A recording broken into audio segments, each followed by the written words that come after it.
El CrossFit está de moda, esta modalidad de ejercicio físico en la que se combinan ejercicios de alta intensidad para mejorar la fuerza, la resistencia y la agilidad. Tiene cada día más adeptos. Hoy hablamos de este deporte y lo hacemos a raíz del Sakaba Summer Games, un cross-training que este sábado y domingo se desarrollará en La Misericordia, donde 300 deportistas se darán cita para practicar esta disciplina, un encuentro en el que pueden participar tanto atletas que quieran probar en esta disciplina como aquellos que ya cuenten con experiencia en esto del CrossFit. Buenos días, es lunes, es 26 de mayo, arranca Málaga aquí ahora. Ya saben que somos el magazín de la televisión municipal de Canal Málaga, en el que cada día les acompañamos de lunes a jueves hasta la 1:15 de la tarde. Hoy pendientes de estas 4 imágenes que son noticia y que esta mañana nos llevan, fíjese, al entorno del Hospital Pascual de la capital, donde esta mañana los miembros del Partido Socialista hablan de esta infraestructura sanitaria que de momento continúa sin fecha de apertura. Lara Hernández nos va a contar todos los detalles porque ella está pendiente de esa rueda de prensa. La otra imagen del día nos lleva esta mañana hasta el Ayuntamiento de la ciudad porque Romina Zace está pendiente esta mañana de todas las ruedas de prensa que tienen lugar allí en el consistorio. Entre ellas, fíjense, la presentación de la 17 edición de la Caminata Solidaria de Málaga, que está dando a conocer la concejala de Participación Ciudadana, Mar Torres, que la va a dar a conocer en unos minutos. Están viendo el cartel detrás de nuestra compañera Romina Zace. También hoy en directo desde el Salón Rossini del Teatro Cervantes, en este caso es de la puerta del Teatro Cervantes. Están viendo la imagen en directo de nuestro compañero Manu García porque él va a estar pendiente de los detalles que se van a dar de la 37 edición de la temporada lírica allí en el Teatro Cervantes y nos contará los detalles en unos minutos. Hoy además hablamos de CrossFit, lo han visto en esa imagen de portada, una disciplina deportiva que no para de crecer gracias a los efectos positivos que destacan los que la practican. Este fin de semana Málaga acogerá un encuentro en el que van a poder participar unas 300 personas y Rocío Carrascal está allí pendiente para contarnos todos los detalles. Asuntos todos que forman parte de la actualidad de una jornada en la que comenzamos con Lara Hernández, que esta mañana está con los socialistas que hablan del Hospital Pascual. Buenos días, Lara. Buenos días, Paula. El PSOE de Málaga vuelve a hablar de sanidad, de infraestructuras hospitalarias y en esta ocasión, como bien indicas, sobre el Hospital Pascual. Los socialistas denuncian que este complejo hospitalario sigue sin fecha de apertura 2 años después de que se hubiese cedido al Servicio Andaluz de Salud. Critican que el gobierno de Juanma Moreno tiene credibilidad cero, dicen, cuando habla de inversiones sanitarias en la provincia. Y además los socialistas le piden explicaciones a este gobierno, al Ejecutivo andaluz, sobre dónde está la apertura de este Hospital Pascual que iba a solucionar, apuntan, todos esos problemas sanitarios de la zona. Estamos aquí a la espera de que lleguen todos los representantes del PSOE. Van a intervenir el secretario general del Partido Socialista en Málaga, José L. Aguilar, junto con la secretaria coordinadora de Políticas del Estado del Bienestar, Estefanía Martín Palop. Pues un asunto, gracias Lara, del que les vamos a dar todos los detalles, ya lo saben, con nuestros compañeros de informativos a las 2 y las 6 de la tarde y que hoy completamos hablando de dolor. Málaga acoge desde el miércoles la 21ª edición del Congreso Nacional de la Sociedad Española de Dolor, la SET, un encuentro del que hablaremos esta mañana con Mariano Fernández, es médico de la Unidad de Dolor. Dolor que puede llegar si no hacemos deporte correctamente. Y hoy hablamos de CrossFit, lo hacemos en el contexto de la celebración este fin de semana de un encuentro de practicantes de esta disciplina a la que nos acercamos de la mano de Rocío Carrascal. Buenos días, Rocío. Buenos días, Paula. Buenos días, Málaga. Pues hace unos pocos años no habíamos escuchado nunca hablar del CrossFit, pero ahora esto se ha convertido en un fenómeno global y además que crece a pasos agigantados. Prueba de ello es que Málaga durante este fin de semana va a ser sede de los Sakaba Summer Games, unos deportes, un campeonato que tiene al CrossFit como principal protagonista.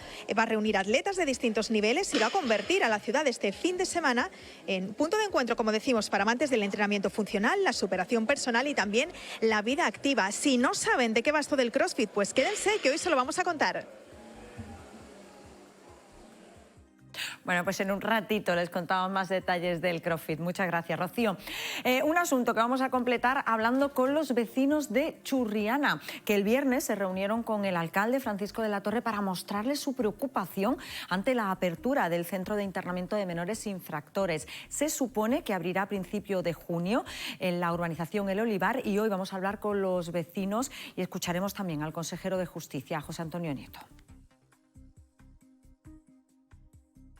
De hecho, en un ratito vamos a hablar con el presidente de la Asociación de Vecinos del Olivar, que es la urbanización en la que está ese edificio donde se va a ubicar ese centro. Ahora mismo lo que hacemos es saludar a nuestra compañera Romina Zace, que esta mañana está pendiente de los asuntos municipales, concretamente de la presentación por parte de la concejala de Participación Mar Torres de esa nueva edición de la Carrera Solidaria de Málaga. Buenos días, Romina.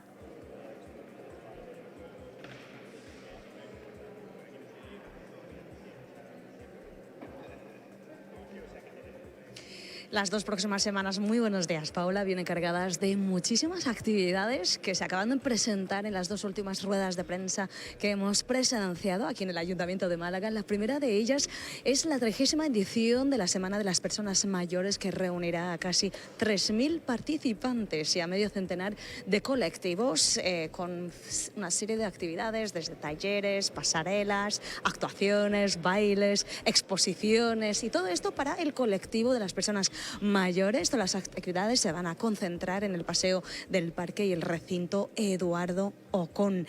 Unas actividades que se van a prolongar hasta el 1 de junio. Se abrirán a partir del martes 27, a partir de mañana, con un programa que, como bien hemos dicho hace poco, se van a prolongar hasta el 1 de mayo. Otra actividad que se va a presentar en unos segunditos, ahora mismo, de la mano de la concejala Mar Torres, pues se trata de la 17ª edición de la Caminata Solidaria de Málaga, que consiste en una caminata solidaria no competitiva de unos 1.800 metros andando. Los tickets cuestan 4 euros y la salida será desde el Auditorio Eduardo Ocón el domingo 8 de junio. Así que os invitamos a todos a que participéis en esas actividades tan llamativas. Mientras tanto, nosotros nos vamos a informar de más detalles de esta caminata justo en esta rueda de prensa que va a comenzar ahora. Pues muchísimas gracias a nuestra compañera Romina por esos detalles que, como siempre les digo, les van a ampliar nuestros compañeros de informativos a las 2 y a las 6 de la tarde. Nosotros hoy nos hacemos eco de la preocupación que ha mostrado la Asociación de Empresarios Hoteleros de la Costa del Sol ante la inminente entrada en vigor en octubre de los nuevos trámites para viajeros, con la aprobación de nuevas exigencias que afectan directamente a los viajeros, fíjense, procedentes de Reino Unido, Estados Unidos y Canadá. Hablaremos con los hoteleros en un ratito, pero hoy les contamos también que la venta de coches eléctricos en la provincia casi se ha duplicado en lo que llevamos de año si comparamos con el mismo periodo del año pasado. Hoy hablamos del sector con el presidente de la Asociación Malagueña de Automoción, con Carlos Oliva, con el que analizaremos todos los detalles de este sector. Será en un ratito, pero antes vamos a saludar a nuestro compañero Manu García, que tiene los detalles de una nueva edición de la temporada lírica de la ciudad que se ha presentado hoy. Buenos días, Manu. Hola, ¿qué tal? Buenos días, Paula. Ya conocemos todos los detalles de la próxima edición de la temporada lírica. La número 37 comenzará aquí en el Teatro Cervantes a finales del mes de septiembre y lo hará a lo grande. Lo hará con Tristán e Isolda de Wagner, una de las obras más icónicas dentro del mundo operístico, no solo porque marcó un antes y un después dentro del género, sino porque revolucionó todo el mundo de la música, como han dicho los organizadores de este certamen, que tiene el sello del Teatro Cervantes y también de la Fundación Unicaja. Junto a esta obra, otras 3 más: Werther, La Verbena de la Paloma y La Hija del Regimiento. Como podéis ver, títulos muy conocidos que comparten cartel con otros menos conocidos, pero que seguramente harán las delicias del público en esta 37ª edición, que comenzará, como decimos, a finales de septiembre y se extenderá hasta el mes de mayo. Pues muchísimas gracias, Manu, por los detalles de esa temporada lírica. Y fíjense, no habrá que esperar hasta septiembre. Este mismo miércoles, el 28 de mayo, celebraremos el Día del Acogimiento. Hoy abordamos los detalles del acogimiento familiar y de las familias acogedoras, porque volverán a hacernos el llamamiento, porque sigue haciendo falta que más familias malagueñas se unan a ser acogedoras y a dar acogida a todos aquellos menores que no pueden ser, de los que no pueden hacerse cargo sus familiares. Y hoy les vamos a contar también otra iniciativa solidaria, en este caso esta que están viendo de colores. Lo pone en marcha esa asociación. Se han unido 12 artistas que han elaborado un calendario benéfico para recaudar fondos, como les digo, para la labor que realiza la Asociación de Colores. Asuntos que les vamos a contar hasta la 1:15 de la tarde, pero lo primero que hacemos siempre, son las 11:40, es contarles las portadas de nuestros compañeros de los periódicos. Fíjense la portada de Diario Sur en la que aparece Rafa Nadal. El homenaje en Málaga ni tuvo sentido ni estuvo bien. Son las palabras del deportista. Y tenemos junto a esto una historia que nos cuenta Diario Sur. La pesadilla de Mar, con 21 años, descubre que está casada con un desconocido tras robarle el DNI. Es una historia de nuestro compañero Juan Cano, que ocupa parte de la portada de Diario Sur y que completamos a esta hora con la portada de Málaga. Hoy, fíjense, la imagen de portada y el titular: pacientes urgen al Hospital Clínico de Málaga a abrir la nueva zona donde se ponen quimioterapias. Es la noticia de portada.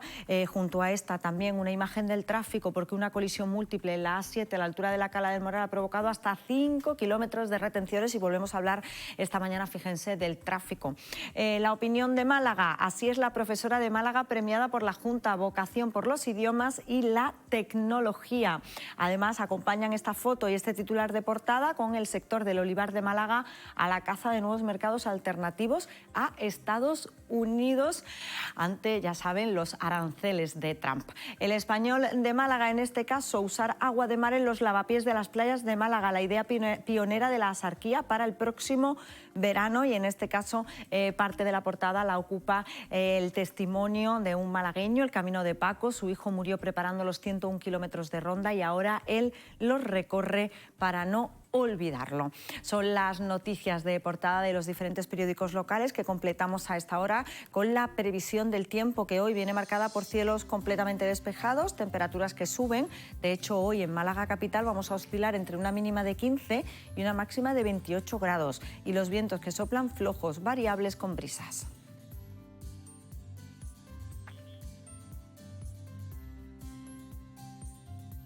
Previsión del tiempo que completamos como cada día con la circulación por las carreteras de la capital, y para ello saludamos a Antonio Álvarez, que se encuentra en el Centro Municipal de Control de Tráfico. Antonio, buenos días. Hola, buenos días. ¿Cómo se circula a esta hora por las carreteras de la capital? Pues en estos momentos tenemos niveles más altos en Valle Inclán, sentido Ciudad Jardín, Avenida Blas Infante, sentido centro, y Avenida Ortega y Gasset, sentido centro. El resto de vías se circula con normalidad y, como siempre, desde aquí recomendamos el uso del transporte público. Pues muchísimas gracias, Antonio. Hasta luego. 11:42, tiempo y tráfico que nos sirven para abrir la mesa de actualidad, y saludamos a Joaquín Ramírez. Bienvenido, buenos días. Buenos días y bien hallada, Paula, ¿qué tal? ¿Qué tal el fin de semana, Joaquín? Muy bien, muy bien. Bien, Tranquilito. ¿estuviste viendo a la Esperanza en procesión claro. El sábado? Por supuesto, y además fue una cosa maravillosa, sin duda ninguna. Espectacular. Bueno, hablaremos también de la Esperanza, por supuesto. De momento les voy a dar una cifra que es sorprendente. Más de 35 millones de consultas al año tiene al dolor crónico detrás. De hecho, se trata de una patología que afecta a 9 millones de españoles y que afecta especialmente a mujeres mayores de 55 años, aunque, ojo, porque los especialistas del dolor llaman la atención sobre los niños, donde esto está infradiagnosticado. Para hablar de todos estos detalles, cerca de 1 millar de profesionales sanitarios e investigadores se reúnen aquí desde el miércoles y hasta el domingo en el Congreso de la Sociedad Española del Dolor. Para que nos cuente todos los detalles, saludamos a Mariano Fernández, que es el presidente del comité organizador del Congreso y jefe de la unidad de dolor del Hospital Regional de Málaga. Buenos días, bienvenido, doctor. Buenos días, muchas gracias. Bien hallado. Para empezar desde el principio y por la base, ¿qué es el dolor crónico, doctor? Bueno, el dolor crónico es aquel dolor que tiene una duración superior a 3 meses. Y no tiene que ser un dolor de manera continuada, sino que consideramos que un paciente tiene dolor crónico cuando tiene dolor al menos 3 días a la semana durante 3 meses. Esa es, digamos, la definición que tenemos de dolor crónico. No tiene que ser muy intenso, doctor, es un dolor. Es presencia de dolor. La intensidad es muy variable. No podemos, a día de hoy no tenemos ningún instrumento que nos permita medir la intensidad, pero simplemente que un paciente nos diga que tenga dolor es suficiente como para que nosotros consideremos que el paciente lo tiene. ¿Y cuándo se debe acudir al médico, doctor? Bueno, en el caso de dolor crónico sería quizá una temeridad acudir cuando ya ha pasado tanto tiempo, porque lo importante es realizar un diagnóstico precoz de manera que si la causa que justifica el dolor tiene solución, pues se pueda resolver de la manera más precoz posible. Eso no suelen llegar pacientes a la unidad de dolor sin haber sido valorados previamente y seguidos en otros ámbitos asistenciales. Claro, porque ¿cómo es la labor que se desarrolla en esa unidad del dolor, doctor?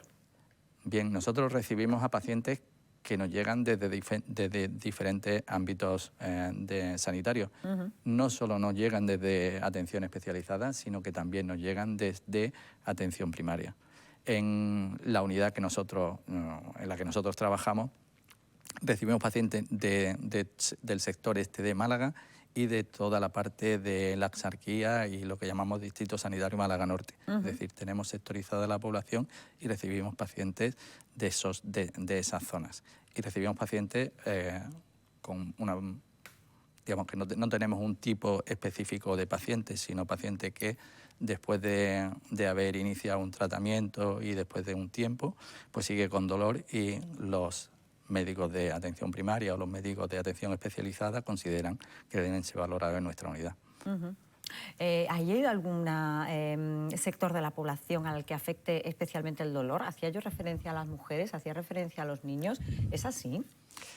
Bueno, dolor en general el dolor es una sensación que es inherente a la persona. Categorizar que las mujeres o los niños tienen más dolor que pues otros sectores de población es un poco una temeridad, porque al final todo el mundo tiene dolor. Es verdad que acuden más a los centros sanitarios las mujeres y es verdad que los niños están infradiagnosticados. ¿Por qué? Pues porque es difícil reconocer que un niño tenga dolor.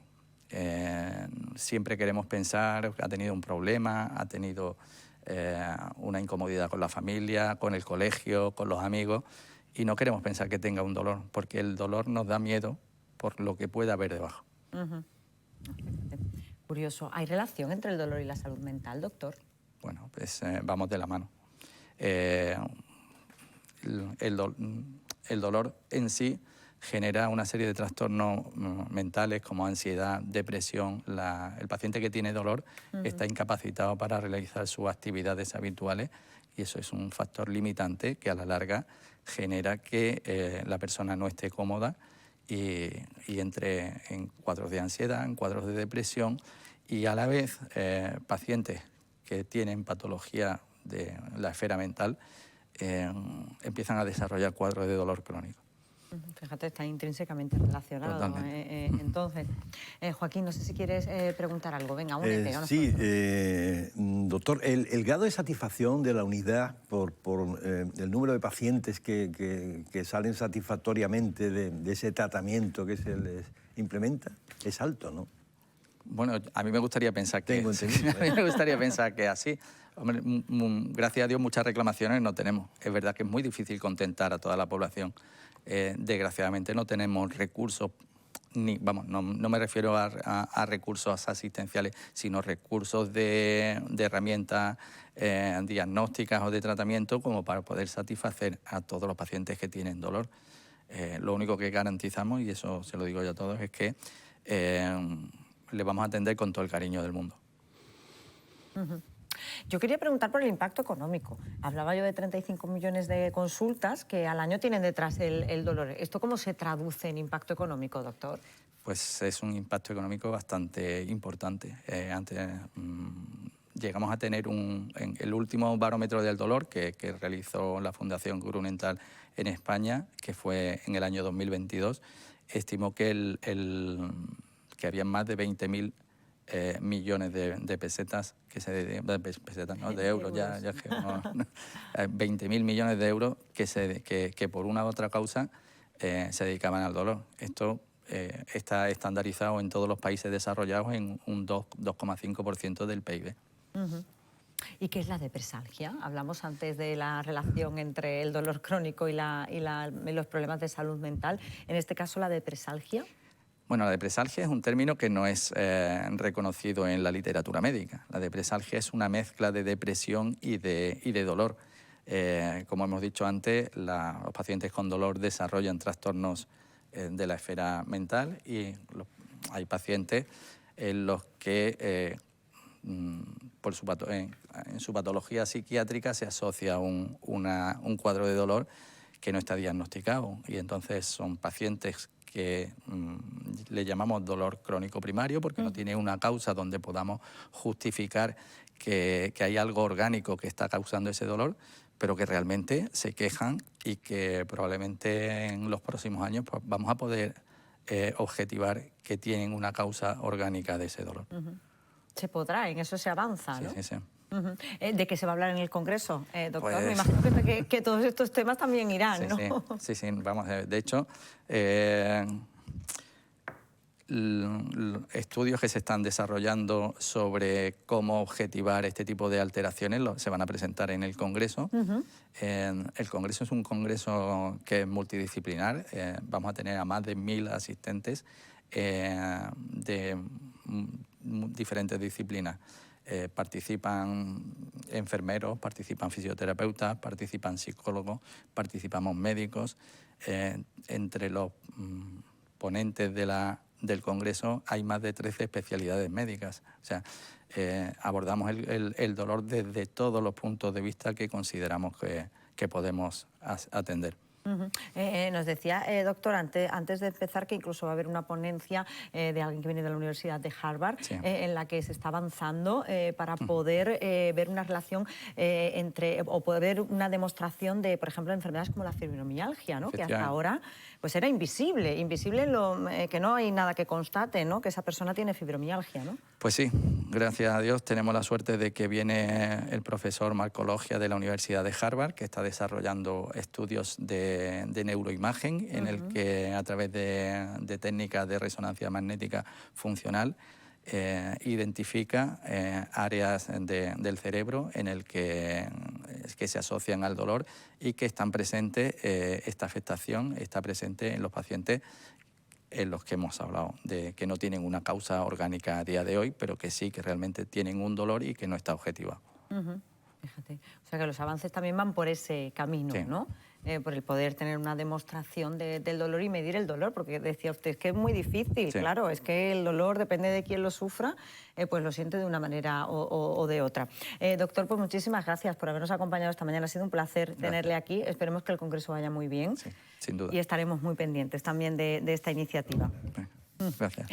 Nosotros seguimos contándoles, les decía yo, que íbamos a hablar de turismo, pero fíjense, vamos a escuchar primero al consejero de Turismo, que daba a conocer la semana pasada, a finales de la semana pasada daba a conocer las cifras de turistas. Es Arturo Bernal, consejero de Turismo. Vamos a escucharle.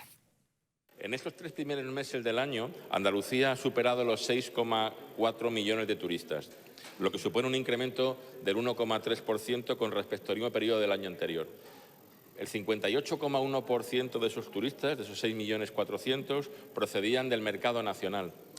Pero lo más destacable ha sido el comportamiento del turismo internacional en estos 3 primeros meses del año, con un incremento del 7,4% por encima de la media nacional.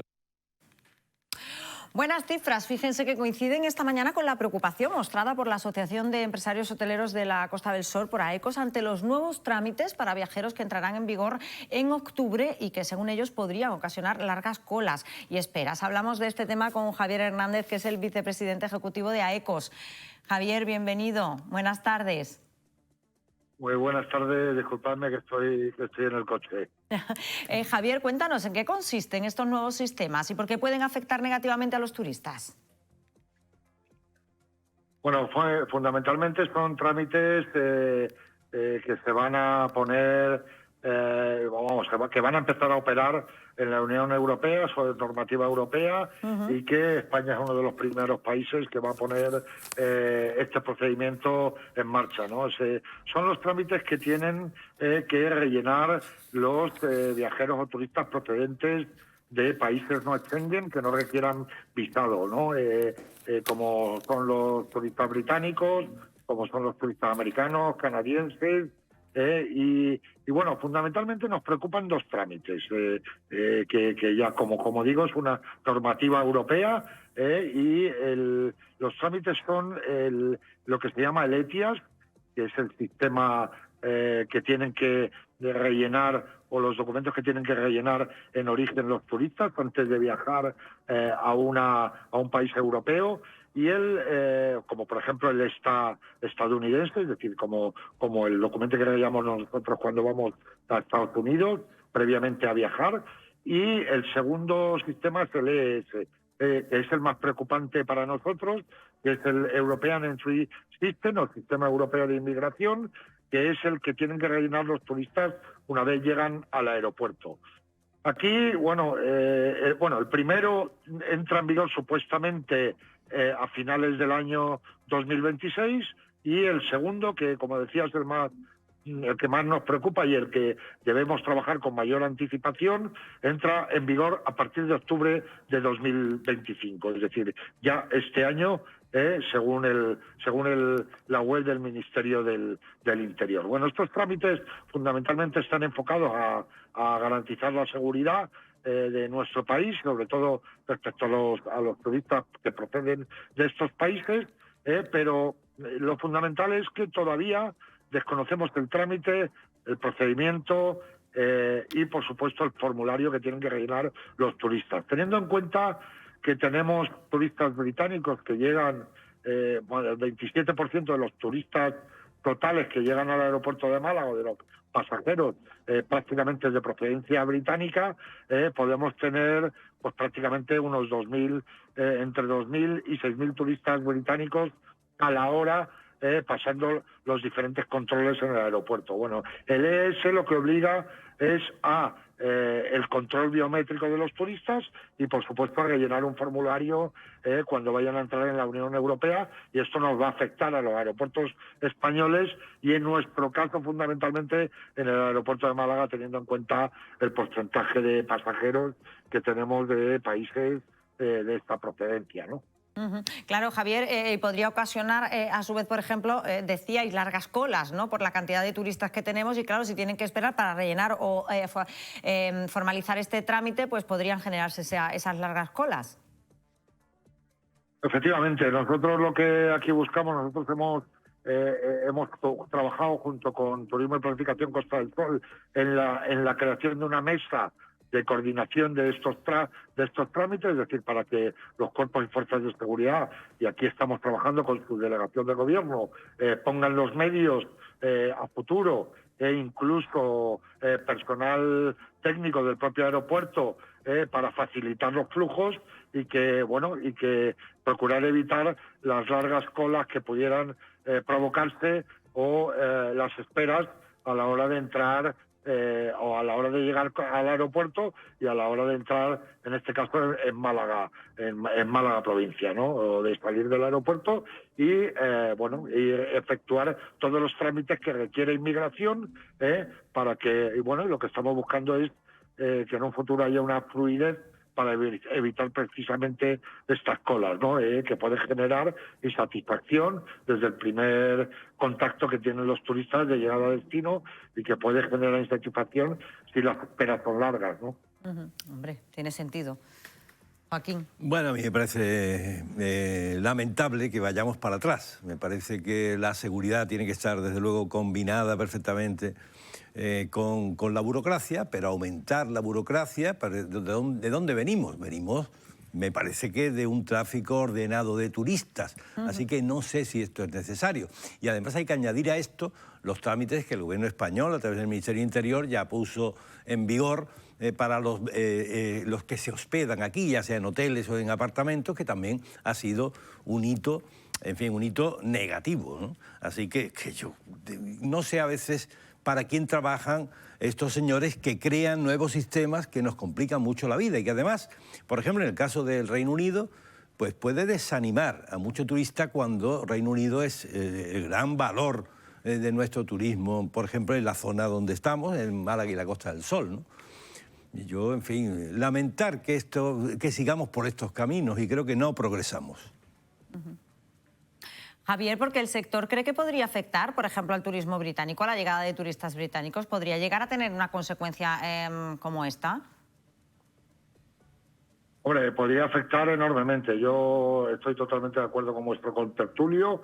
El primer escollo que tuvimos fue el tema del registro de viajeros, donde teníamos que pedirle 43 datos a los turistas que llegaban a los establecimientos de alojamiento turístico, y además todo esto se aprobó sin consenso del sector, no solo hotelero, sino del sector turístico, es decir, de todos los afectados, como son los rentacar, como son las agencias de viaje y como son los establecimientos de alojamiento turístico, es decir, los hoteleros. Bueno, este nuevo trámite, donde se supone que entra en vigor en octubre, es decir, prácticamente octubre ya, dentro de 4 meses, nos preocupa enormemente que a fecha de hoy todavía no conozcamos el procedimiento, no tengamos ese formulario que debe ya estar editado por el Ministerio del Interior, para que nosotros nos anticipemos y coordinemos esta información, para que los turistas antes de viajar sepan lo que van a tener que rellenar en destino y bueno, y sepan que van a tener que pasar un control biométrico. Y sabemos que el aeropuerto ya y los cuerpos de seguridad ya están adquiriendo las máquinas de control biométrico, pero lo que nos preocupa es lo que tenga que rellenar a mano el turista, que todavía no sabemos ni lo que va a tener que rellenar. Lo digo con total positivismo de colaboración, pero debemos anticiparnos a estas trabas que entendemos que se generan grandes colas. En el aeropuerto vamos a tener turistas insatisfechos. Y esto entendemos que no es muy positivo. No parece positivo, desde luego. Javier, ya vamos a aprovechar para preguntarte por el balance de lo que llevamos de año. Escuchábamos al consejero de Turismo, Arturo Bernal, que daba a conocer esas cifras en el Parlamento andaluz la semana pasada. Decía que eran cifras muy positivas. ¿Están contentos los hoteleros malagueños del arranque de año? Llevamos ya casi 4 meses, más de 4 meses. Perdona, pero es que se me ha ido la voz. Disculpa. No me ha escuchado, Javier. No, porque se me ha ido la voz. Que decía yo, Javier, que hemos escuchado al consejero. ¿Me escuchas ahora? No. Bueno, pues no vamos a poder preguntarle. Volveremos a llamar a Javier para preguntarle por el... ¿Ahora? Ahora sí. Venga. Ahora sí. Javier, decía yo que hemos escuchado al consejero de Turismo, Arturo Bernal, que daba a conocer la semana pasada las cifras de llegada de turistas, cifras muy buenas en el arranque de año, y quería yo preguntarte por el balance que hacéis los hoteleros malagueños de estos primeros meses del año. Bueno, el balance es positivo. Vamos a ver, hemos tenido meses de enero y febrero que no han sido tan positivos. Marzo y abril, es decir, pues nosotros hemos cerrado prácticamente el primer cuatrimestre del año con un 1% por encima del año 2024, que ya es positivo. Cierto es que hemos tenido una pequeña retracción en el mes de mayo, aunque junio pinta bastante bien. Hablar de julio y agosto todavía es pronto, teniendo en cuenta que muchos turistas cada vez esperan más a última hora para reservar. Nosotros vaticinamos un año... creemos que al menos con los mismos niveles que el año 2024, yo creo que aquí lo importante es recuperar el mercado nacional, porque el internacional va como un tiro, ahí vamos creciendo, y las previsiones de pasajeros del aeropuerto a 3 meses, 6 meses vista, estamos por encima del 10%, luego veremos a ver cómo queda la conversión, pero creemos que vamos a tener un verano generalmente positivo, ¿no? Tenemos esa esperanza. De momento vamos un punto por encima, un punto porcentual por encima del año 2024. Vamos a ver si cuando cerremos mayo y el mes de junio, que el año pasado fueron muy buenos, y si cerramos al mismo nivel, las cifras van a ser positivas del año. Bueno, pues positivas, cifras positivas también para los hoteleros malagueños. Javier Hernández, muchísimas gracias por habernos acompañado esta mañana. Muchas gracias a vosotros. Disculpa el tema del audio. Nada, no hay que disculpar nada. Bueno, pues el tema de los hoteleros que convive esta mañana, fíjense, con el CrossFit, que estamos en directo, que hoy vamos en el contexto de una de las competiciones que se va a llevar a cabo este fin de semana en la ciudad, nuestra compañera Rocío Carrascal nos acerca a esta disciplina que cada día gana más adeptos. Rocío Carrascal, hola de nuevo. Hola de nuevo, Paula. Bueno, pues estás asistiendo a un inicio de clase de CrossFit, donde el entrenador, bueno, pues está dando las instrucciones a todos estos alumnos y alumnas que van a desarrollar pues esos ejercicios a lo largo de la siguiente hora. Muchos de ellos van a estar este fin de semana en ese campeonato que va a tener lugar en Sacaba y donde el CrossFit va a ser sin duda protagonista. Queríamos conocer mucho más de este campeonato, pero también de lo que es el CrossFit en sí. Para ello hemos acudido a este box, que así se llama, en concreto este box en Sacaba, y al frente de él está Miguel Ángel Escobar. ¿Qué tal? Muy buenos días. Hola, buenos días. Bueno, ¿cómo ha surgido? Porque además eres uno de los organizadores de este campeonato. ¿Cómo ha surgido la idea de crearlo? Bueno, yo soy el dueño del box y uno de los 4 clientes míos, al final nos hicimos amigos y empezamos a hacer competiciones internas aquí para mis clientes y dijimos el año pasado, ¿y por qué no abrimos el abanico y lo hacemos para toda España? Y que pueda venir todo el mundo que quiera venir aquí a la Costa del Sol. Y además en un sitio tan estupendo como Sacaba. ¡Buah! Es inmejorable el sitio. Cerca de la playa, chiringuitos cerca, un ambiente genial. Málaga, es genial. Bueno, va a ser este fin de semana. Cuéntanos un poco cómo se va a desarrollar la prueba. Bueno, empieza el sábado, el viernes empezaremos nosotros a montar y el sábado empezará la competición a las 8:30 de la mañana más o menos. Se divide en series de hits que se llaman, que son grupos de personas que van entrando y haciendo distintos tipos de pruebas que van a valorarse la fuerza, la agilidad, el metabolismo que tengan, el cardio que puedan ejercer y van distintos tipos de, a ver que me explique, según la habilidad que tengan. Va RX, que son los más fuertes, más habilidosos, intermedio, que son los que ya empiezan a moverse bien, y escalados son los que están empezando a hacer el entrenamiento. O sea que incluso las personas que llevan poco tiempo practicando CrossFit van a poder participar también en esa prueba. Claro, claro, todo se adapta para que todo el mundo pueda disfrutar de este deporte. Entiendo que al final habrá premios, ¿no?, al ser un campeonato y también para distintos niveles. Claro, los más fuertes, que se llaman, como te he dicho antes, RX, que llevarán un premio en metálico, un premio en dinero, y la categoría de intermedios y de escalado llevan premios pues de camiseta, pulsera, pantalones, de los colaboradores que vienen con nosotros. El CrossFit, Miguel Ángel, es una práctica deportiva que conocemos desde hace relativamente poco tiempo, pero que en ese poco tiempo ha tenido un auge espectacular. Hay muchísima gente que practica CrossFit. ¿A qué crees que se debe? Porque al final es muy divertido. En 50 minutos, una hora, empiezas a entrenar y te vas súper cansado. Siempre una actividad muy, muy intensa, siempre variada. Entonces al final es muy divertido. Bueno para el cuerpo y para la mente. Sí, claro, mucho más para la mente que para el cuerpo. ¿Quién puede practicar CrossFit? ¿Todo el mundo puede? ¿A partir de qué edad? Todo el mundo puede. Yo tengo clientes desde 15 años hasta 63. ¿Vale? Todo el mundo puede practicar porque todos los ejercicios se pueden cambiar al nivel en el que se encuentre esa persona. Yo, por ejemplo, que soy un poco tirilla, ¿podría apuntarme ahora a CrossFit y hacer algo que tuviese valor, por decirlo de alguna manera? Por supuesto. Siempre digo que lo importante es entrar y hacer deporte. Ya con el tiempo se va aprendiendo y se va dificultando la cosa, pero que al principio todo el mundo puede, todo el mundo puede. Nosotros, los que vemos desde fuera, muchas veces no entendemos ese desarrollo de ejercicios que tenéis. ¿Cómo funciona? Bueno, el programador, en este caso yo, hacemos que la semana o la mensualidad sea lo más variada posible. Dentro del entrenamiento pues habrá levantamientos de peso, habrá ejercicios gimnásticos colgados del rack o de las anillas, habrá ejercicios de carrera, de saltos a la caja, y más o menos que sea lo más variado y lo más divertido dentro de que al final se va a sufrir un poquito. ¿Cómo ves la evolución del CrossFit de aquí a unos años? ¿Deporte olímpico? No lo creo, todavía no lo creo, porque para eso conlleva mucho más tiempo y todavía se está haciendo de conocer. Todavía hay gente que no lo conoce. Entonces, poquito a poco. Luego también es curioso, el tiempo que hemos estado aquí, ver también las relaciones que se establecen entre los participantes, ¿no? Entre los usuarios de este box, que al final acaban siendo un poco amigos. Sí, porque al final se sufre mucho juntos, nos pegamos 1 hora al día durante toda la semana, de lunes a sábado, y pasándolo mal juntos y a la vez divirtiéndonos, entonces sí se crean relaciones bastante interesantes. ¿Cuántos alumnos vuestros van a participar este fin de semana en el campeonato? 20, de mi box van 20, 10 parejas. ¿Y en total cuántos participantes van a ser? 170 parejas, porque la competición es por pareja y llevamos 170 parejas.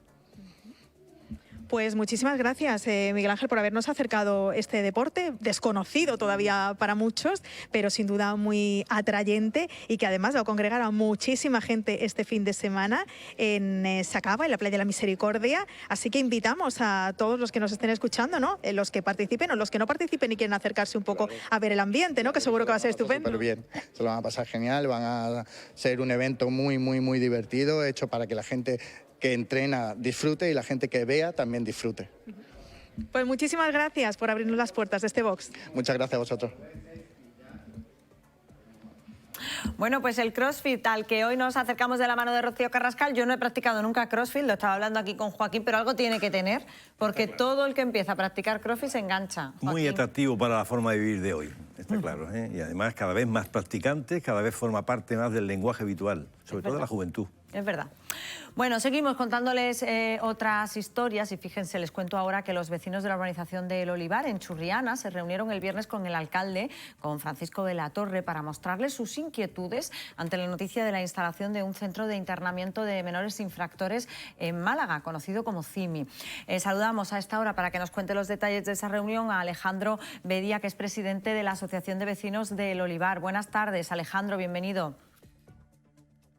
Buenas tardes, gracias. ¿Pudieron trasladar su postura y sus inquietudes al alcalde de la ciudad, Francisco de la Torre? Sí, allí, bueno, fue una reunión convocada por el alcalde.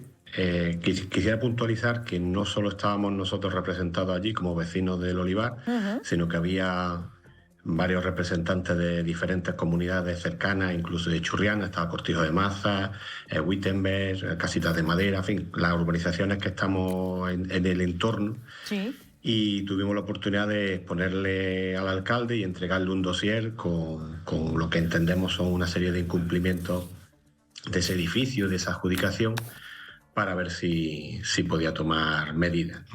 Alejandro, ¿qué les dijo el alcalde? Bueno, básicamente el alcalde lo echó en manos de la Junta de Andalucía. Allí había también 2 representantes de la Junta, estaba la subdelegada de Justicia en Málaga y el director general de Justicia Juvenil, que son los promotores de este centro, ¿no? Son los que adjudican este centro en este sitio, ¿no? El alcalde un poco, pues, estoy un poquito vamos a decir, como convidado de piedra, ¿no? Intentando mediar entre las dos posturas. La Junta de Andalucía defiende que Málaga es la única provincia de Andalucía que no tiene un centro de menores, a lo que nosotros alegamos que eso es rotundamente falso, porque nada más que en Torremolinos había 2 hace unos años y son ellos los que lo cerraron, ¿no? Creando una falsa necesidad. Y de ahí, pues bueno, una serie de lo que entendemos nosotros que son incumplimientos de su propio concurso, ¿no? Bueno, el edificio es 1.300 metros menor, bueno, el edificio, la instalación es 1.300 metros menor de lo que ellos han licitado, no tiene pista deportiva. O sea, al final, entre lo que salimos con la percepción de que nadie piensa en los vecinos, pero es que nos dimos cuenta de que nadie piensa en los que van a ser los internos, ¿no? Aquello es, necesitamos abrir esto como sea, mete allí lo que haga falta, ¿no?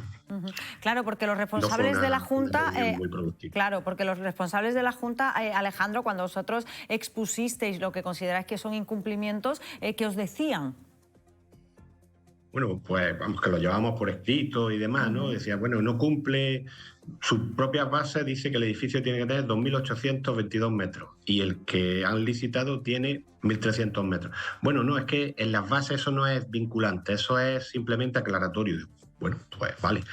No tiene pista deportiva, que a poco que pueda entender uno, si va a meter a adolescentes que han cometido delitos graves, porque a un adolescente no se le priva de libertad por jugar a las cartas, que menos que tenga donde corretear, ¿no? Y así están todos los cines que tú puedas ver por Google Earth, ves que tienen unas instalaciones gigantescas polideportivas, ¿no? El propio de Torremolinos, ¿no? Pues este no lo tiene. No, pero es que eso tampoco es necesario.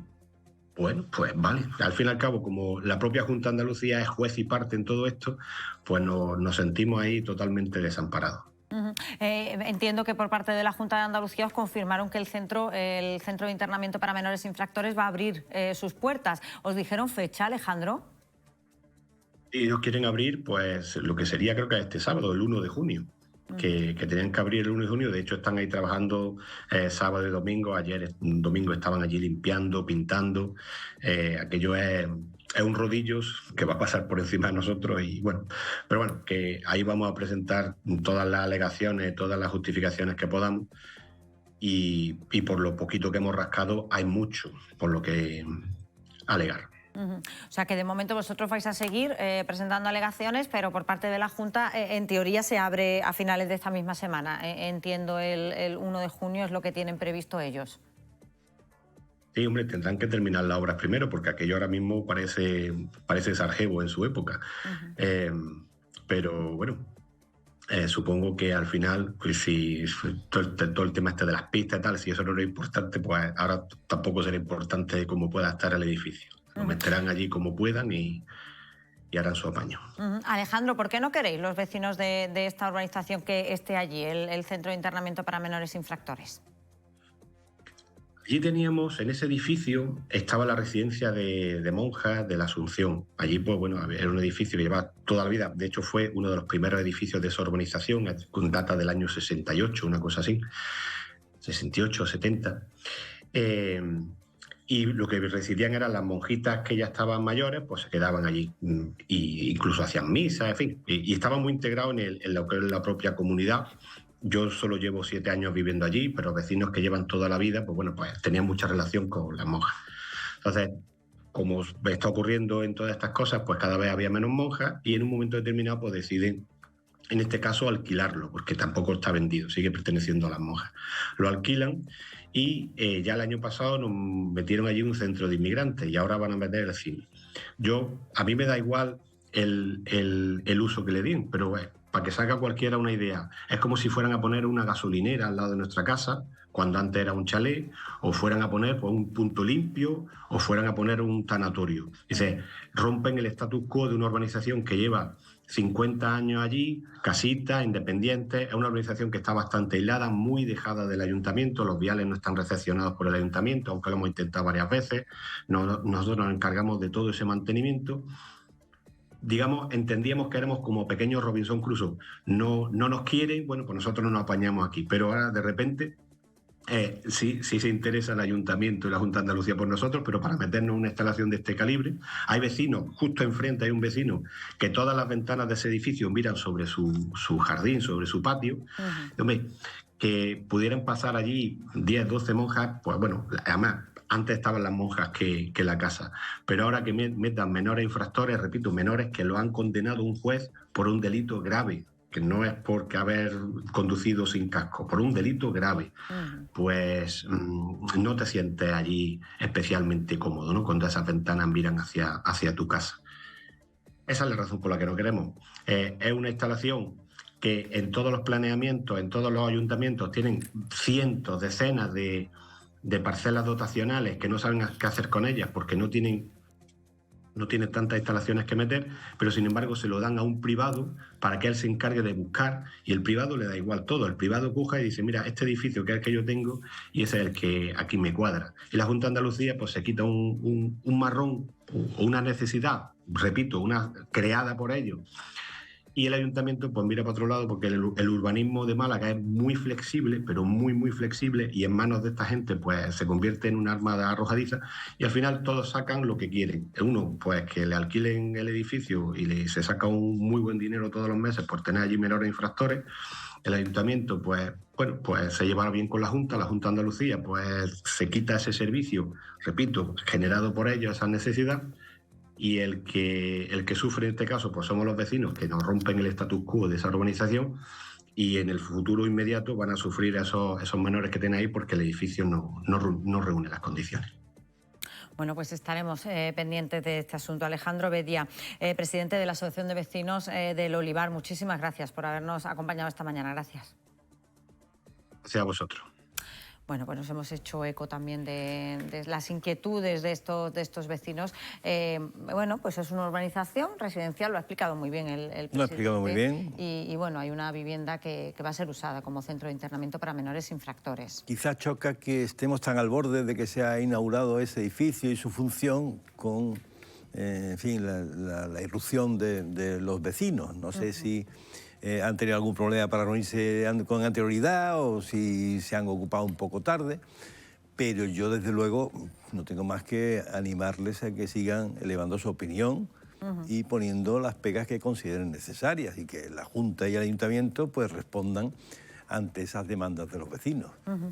Yo no ni descalifico nada ni nada de nada, porque claro, ese tipo de centros tiene que existir, en toda Andalucía tiene que haber, pues porque la vida es como es, las cosas son como son, como dice un amigo mío siempre, pero también hay que tener en cuenta pues las distintas ubicaciones, y a lo mejor esta pues es discutible o no. Eso lo tendrán que explicar los responsables. Claro.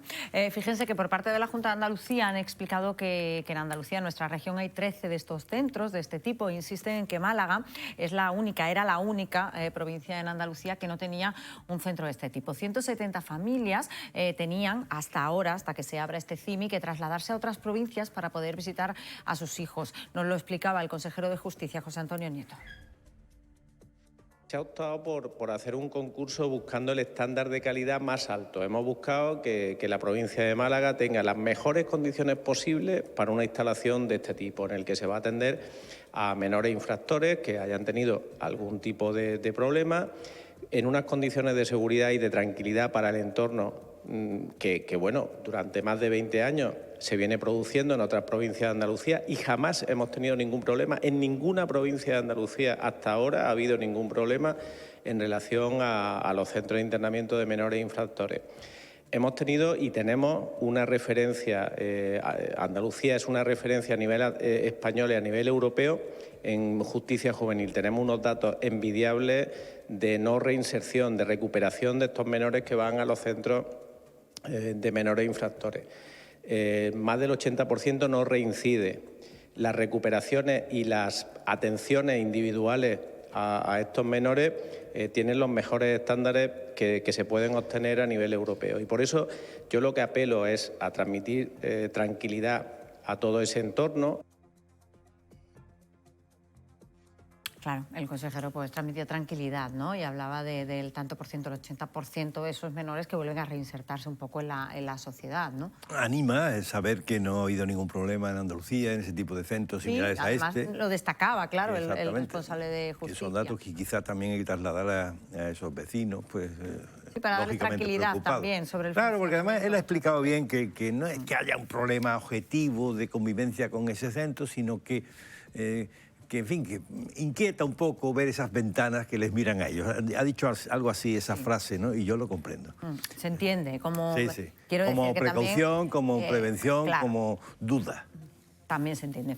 Bueno, que seguimos contándole otras historias y les doy ahora una cifra. Fíjense que la venta de vehículos sube, especialmente la venta de vehículos eléctricos, que se ha duplicado en la provincia de Málaga en estos primeros meses del año con respecto al año anterior. Cierto es también, de todas formas le preguntaremos ahora al responsable, que partíamos de cifras de venta de vehículos eléctricos muy baja. Para que nos hable sobre este asunto hemos invitado al presidente de la Asociación Malagueña de Automoción, Carlos Oliva. Buenas tardes. Hola, buenas tardes, Paula. ¿Qué balance hace el sector de estos primeros meses del año en cuanto a la venta de vehículos? Bueno, el balance es positivo.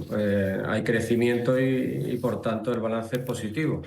Es verdad que veníamos, como tú comentabas, de cifras bajas, no solo en eléctrico, sino en general. Veníamos después de la pandemia de unos volúmenes muy bajos y, claro, las subidas que se están produciendo, pues es verdad que son positivas, pero no llegamos a retornar a los números que teníamos en el 19. El dato de los eléctricos sí es bastante positivo, vemos que se duplica la cantidad, aunque porque partíamos también de cantidades bajas, pero bueno, es un dato que ya estamos en un 10% sobre ventas totales, que empieza a ser ya un porcentaje razonable, escaso pero razonable. Carlos, ventajas y desventajas de comprarse un coche eléctrico. Bueno, las ventajas evidentes y que hay que ver primero pues son para el medio ambiente. Pero luego el coche eléctrico, los que lo prueban, los clientes que tienen uno y que lo prueban, pues están muy contentos porque son vehículos que entregan la potencia de una manera muy agradable, que no tienen ningún tipo de sonido. Te ahorras ir a la gasolinera, lo que eso supone tanto para consumo económico como para comodidad. Y luego, bueno, desventajas, pues quizá la principal es la autonomía. Hay que estar pendiente de que el vehículo, hay un momento en el cual hay que cargarlo y la carga, si uno no tiene posibilidad de cargarlo en casa, pues es complicada porque los puntos de recarga todavía no son los que se necesitan. Pero si tú tienes posibilidad de tener un punto de carga en casa, es una opción a tener en cuenta porque es muy cómodo. Doy fe, que yo me he convertido en... tengo coche eléctrico, y doy fe en que es comodísimo. Joaquín. La pregunta del millón. Venga. ¿Se apagan o no se apagan cuando se incendian? Vaya pregunta, hombre, Joaquín, vaya pregunta. Creo que está muy hombre, lo que hay que intentar es que no se incendie, ¿no? Lo que hay que intentar es que no se incendie. El parking de Alcorcón, los 2 bomberos fallecidos y la imposibilidad en aquel momento de apagarlo. Y han salido, en fin, voceros diciendo, es que un coche eléctrico no se puede apagar cuando se incendia. Y se han inventado esa manta, que parece que tipo de manta que se le pone encima para que el incendio al menos no se contagie en los alrededores, ¿no? Sí, hombre, el vehículo eléctrico, por las baterías es lo que tiene un problema, porque las baterías cuando se calientan mucho, digamos que explotan desde dentro, entonces es muy complicado apagarlos, ¿no? Hay sistemas, ahora hay unos sistemas modernos que están sacando, pero es verdad que tal. Lo que pasa es que es un caso muy atípico, las baterías vienen muy bien aisladas y esto puede darse, pero hay que tener en cuenta en países como China, donde los eléctricos pues se venden por millones y no hay grandes problemas con este asunto. Pero sí, es verdad, una realidad que ante un incendio es bastante más peligroso un incendio de un coche eléctrico que de un coche de combustión, sí.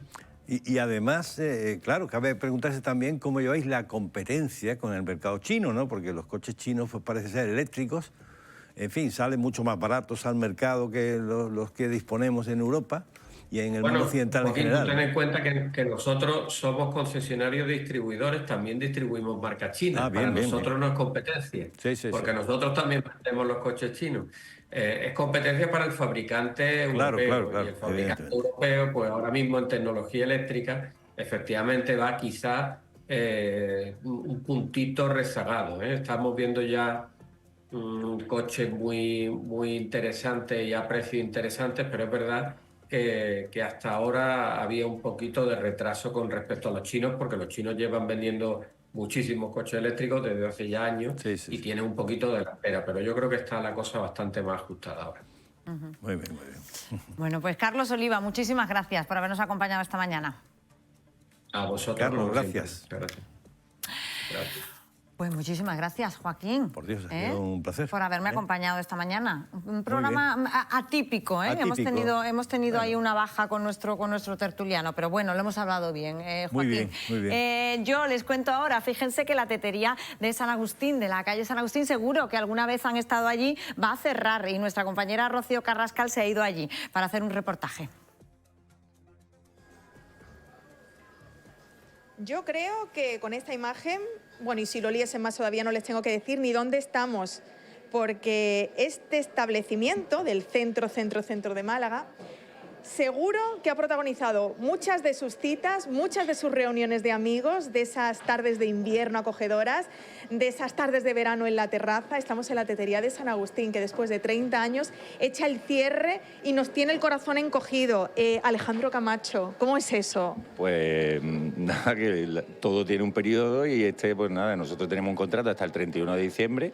del 2025 y ya se ha ido acercando poco a poco hasta que ya estamos ahí y bueno, no hemos conseguido negociar con los propietarios y pues nos tenemos que ir de aquí después de tantos años, ¿no?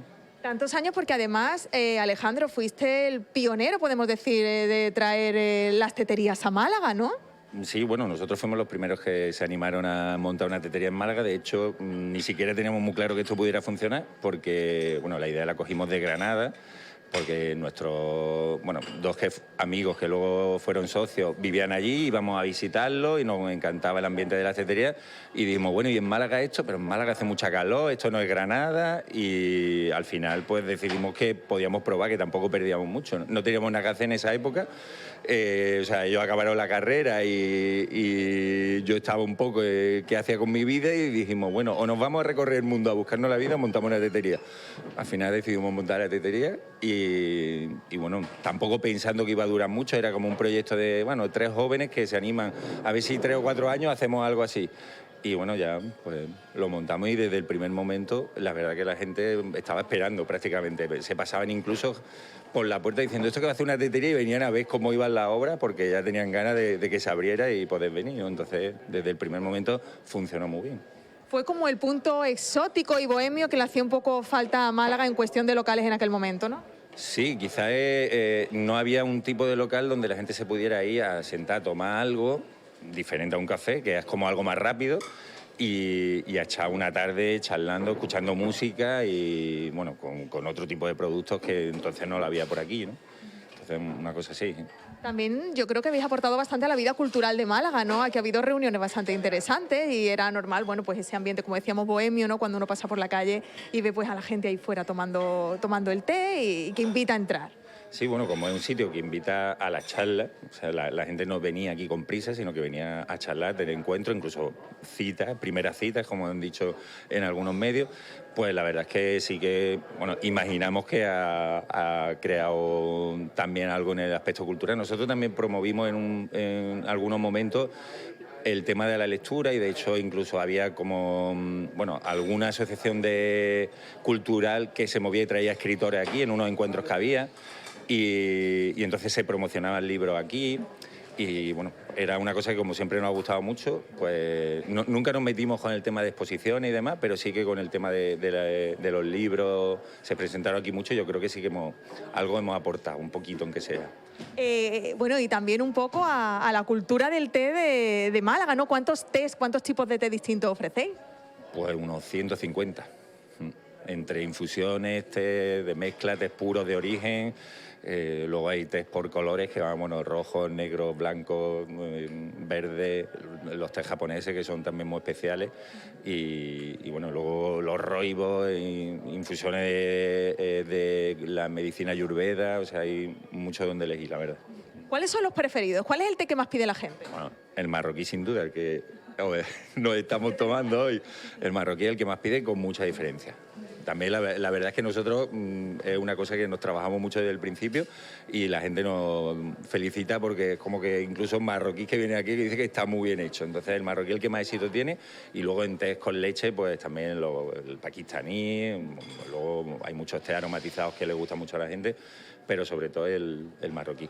Y luego hay una cosa muy curiosa que es un roibo que tenemos, que es una infusión que no tiene teína, que tiene un nombre muy curioso, se llama 25 a medianoche, que es el que más se vende. Y resulta que el nombre se lo puso mi socio porque mi hijo nació un 25 de diciembre a medianoche. Y le puso ese nombre, no sé si porque a la gente le hace gracia, pero es el que más se vende, de una variedad que tenemos muy grande. Entonces son cosas como curiosas que nos han llevado a esto. Y aparte de esto, ¿cuál es el secreto para hacer un buen té? ¿Qué tenemos que tener en cuenta? Bueno, en este caso en el marroquí si nos centramos, porque el resto de los tés, el agua caliente, que esté en su punto de hirviendo, para según qué té, porque los tés verdes necesitan menos temperatura y los negros sí que necesitan agua hirviendo, la medida que le eche, que debe respetar sus gramos por taza, y luego el tiempo de reposo, que varía desde los tés blancos que lo mejor son 2 minutos hasta 4 minutos un té negro, pero luego con el marroquí, que quizá como el que más sale, el que más hay más gente que viene y nos dice, es que yo lo he probado en otro sitio y no está igual de bueno. Bueno, para nosotros el secreto es echarle mucha hierbabuena. Yo he estado en otro sitio donde le echan una hojita de hierbabuena. Nosotros le echamos un mazo de hierbabuena que prácticamente hay que empujar para que entre. Y luego su pala en condiciones de azúcar, su cantidad de azúcar, porque es un té que se toma dulce. Y igual, el té verde del Campaude, que es el que se usa de normal. Y bueno, luego pues darle el reposo que tiene necesario, que normalmente se mide desde que le echa el agua 3 veces lo que tarde en echar la taza y volverlo a la tetera, es el tiempo de reposo que necesita para que te tome un buen té. Entonces, bueno, eso ya en plan un poquito como más terminarlo, ¿no? Alejandro, y ya para terminar, ¿qué vamos a hacer sin vosotros ya en el entorno de calle San Agustín? Bueno, pues yo qué sé, la verdad que eso es una pregunta un poco complicada. Al final la gente va a hacer su vida, como está claro. Bueno, habrá gente que se acuerde de nosotros cuando pasen por la calle, pero es una etapa que termina ahí y yo espero simplemente haber dejado un buen sabor de boca a la gente y que yo la verdad estoy sorprendido porque en las redes sociales y a través de las noticias que sacamos en el sur también pues ha habido muchos comentarios y casi todos muy positivos y me sorprendo de que hubiéramos tenido tanto seguimiento y que la gente nos tenga tanto cariño. Nosotros hemos intentado hacerlo muy bien durante todo este tiempo y bueno, pues parece que ha gustado. Y bueno, no puedo decirte nada más que seguiremos todos para adelante, no sé lo que será en el futuro, si acabaremos en algún sitio o no, pero bueno, mientras tanto pues que quede en un recuerdo, que también es bonito tener recuerdos así. Bueno, pues Alejandro, vamos a brindar por ello, ¿no? Muy bien.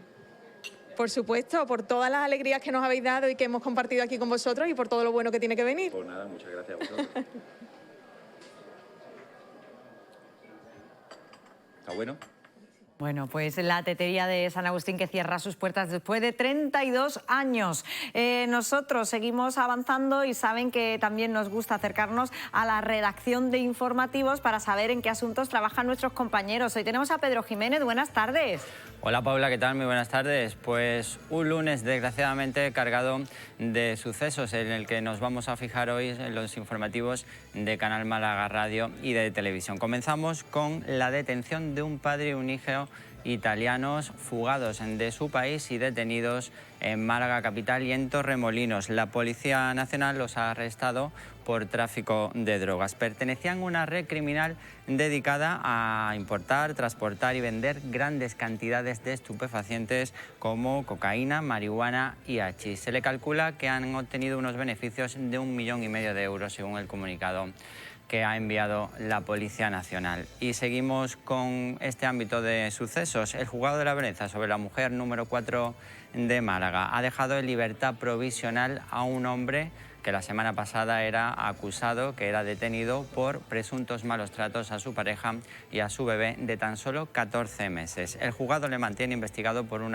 presunto delito de malos tratos y le ha impuesto una orden de alejamiento de 500 metros con respecto a su mujer, a su pareja y a la menor, a la bebé de tan solo 14 meses. Recordemos que los hechos ocurrieron el miércoles de la semana pasada cuando fue detenido por presuntamente lanzar contra el suelo a su hija de tan solo 14 meses, que en un primer momento quedó inconsciente y fue trasladada al Hospital Materno Infantil, donde fue ingresada.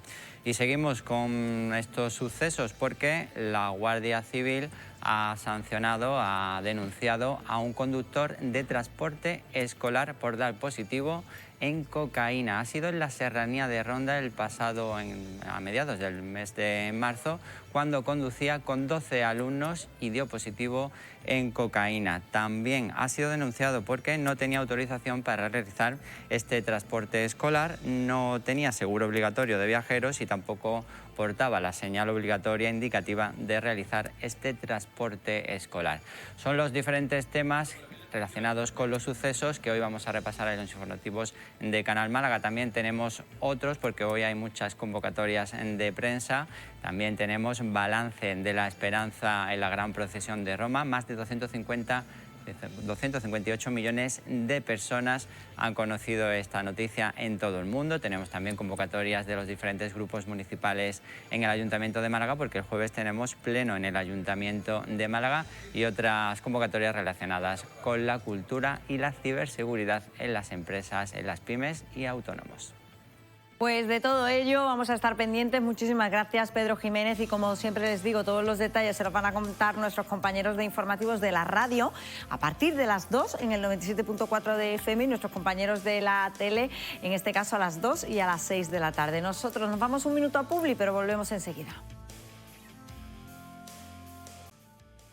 Son las 12:46, seguimos en directo, están viendo Canal Málaga y están viendo el magazín de este canal, Málaga Aquí y Ahora. Y les contamos ahora que el sábado 31 de mayo se celebra el Día Mundial del Acogimiento Familiar.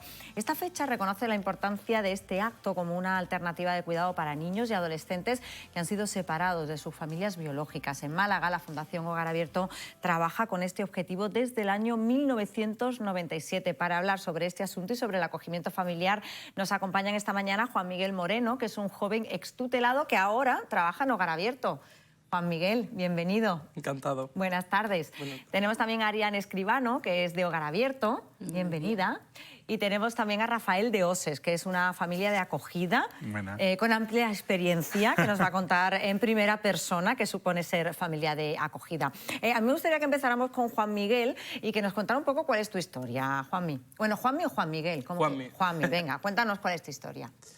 Pues yo soy Juanmi, soy trabajador de Fundación Hogar Abierto desde hace un año y un mes más o menos. Y fui un menor tutelado por la Junta. Estuve en acogimiento familiar con mi abuelo y su mujer desde que tenía 8 años, desde el año 2011 más o menos. Hasta cumplir, hasta hace un año que me independicé. ¿Qué contaros sobre el acogimiento, que es lo que hemos venido a hablar aquí hoy? Pues decir que el acogimiento, la verdad es que te da una nueva vida. El estar en acogida con mi abuelo y con su mujer, que aunque fuera mi abuelo, y se voy a decir que una familia extensa, porque extensa se refiere a aquellas familias que... Sí, que a lo mejor no es tu padre, no son tus padres, pero tus padres sí que son, forma parte de como de la línea de la familia. Abuelos, tíos, hermanos mayores. Y en este caso me acogí mi abuelo y su mujer, ayer, como he dicho, en el 2011. ¿Qué decir sobre el acogimiento? Pues el acogimiento, como he dicho antes, es que te arregla la vida. De vivir momentos desestructurados dentro de la familia, con mi madre, a llegar a poder tener una vida más normalizada, llena de cariño en la familia, experiencias nuevas, buenas, el tener tanto el cariño y el estar bien y que te permite tener muchas más cosas que anteriormente no has tenido, como el tener una disciplina, el saber que te enseñen a estudiar, a tener un hábito de higiene. Decir que el acogimiento familiar en mí, bueno, en todos los niños que hoy día se acogen y tantas falta hace la provincia de Málaga, y en toda España y en todo el mundo, es una ayuda grandiosa que se nos da, digo se nos da porque en mi caso así estuve, el cual te ayuda en todos los ámbitos de tu vida, haces que puedas tener una vida feliz, que anteriormente pues no ha sido tan así. Y la verdad que a todas las personas que nos están escuchando hoy aquí desde la tele, decirles que si se lo están pensando, que no duden, que llamen a Fundación Hogar Abierto, que ahí mis compañeras lo podrán asesorar sobre todo. Y que no lo piensen, que aunque sea informarse, que solo con la información pues ya sabes muchas cosas que realmente no sabes si no te informas. Si no vas, claro. Porque Ariane, ¿qué hace falta para ser familia de acogida? Nosotros lo repetimos mucho, pero yo creo que es importante, ¿no? Porque habrá muchos que a lo mejor piensen, oye, pero yo es que no cumplo, yo no puedo ser porque... Claro, porque cualquier familia puede ser familia de acogida. Bueno, nosotros necesitamos familias que quieran ser familias de acogida. ¿Qué hace falta como requisitos? Pues hay mucha gente que viene y dice que esto es un proceso muy largo, que se necesita mucha documentación. No es verdad, es un proceso que tiene que ser seguro, ¿no? Entonces es verdad que necesitamos dar unos pasos. Claro, también, que los niños van a estar bien. Claro, lo que más se necesita es tener motivación por querer hacerlo. Y después siempre está nuestra entidad pues, que la acompañan en el proceso.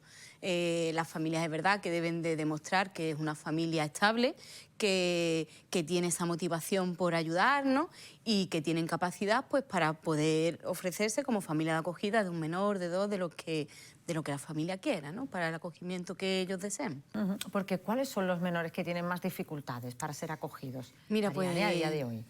Es verdad que desde hace unos años ahora ha ampliado el número de familias, pero siempre es necesario seguir buscando. Nosotros tenemos un teléfono de atención inmediata con la policía, que tenemos que tener a familias disponibles 24 horas del día, porque en cualquier momento puede sonar. Y siempre pues nuestra asignatura pendiente es encontrar familias pues para menores con alguna dificultad, para grupos de hermanos o niños mayores de 5 o 6 años, es cuando aparecen las dificultades. 5 o 6 años. Sí. Son muy chiquitos. Sí, son muy pequeños. Y aún así ya empiezan a tener dificultades para el acogimiento. No, es que es verdad que hay como diferentes tipos de acogimiento, ¿no? Por ejemplo, la familia de Fali, pues ellos se ofrecen como familias acogedoras de urgencia. Y es verdad que para ese tipo de acogimiento sí se necesita esa disponibilidad. Claro, ¿no? eso te iba a decir, porque no todos los acogimientos son iguales. Decías que hay que estar 24 horas operativo. Bueno, ese es el caso del acogimiento de urgencia. No todos son así. Todos, no. Es decir, el acogimiento es compatible con tener trabajo. Totalmente. Quiero decir, si no hay ninguna familia... Tanto el acogimiento temporal como el acogimiento permanente, y pueden ser incluso especializados, pues son familias que pueden estar trabajando y que incluyen a un menor en su dinámica familiar. Son familias que incluso ya tienen hijos y vienen, acogen, y hay otro menor que también forma parte de su familia. O sea, que se puede acoger teniendo hijos también. También, y todo tipo de familia. Fali, ¿cómo es ser familia de acogida? Bueno, yo siempre lo digo, desde que empezamos esta aventura, mi mujer y yo, ¿no? Mi familia, mis niños, nosotros sentimos que nos ha cambiado la vida. Y lo digo porque a nivel interno...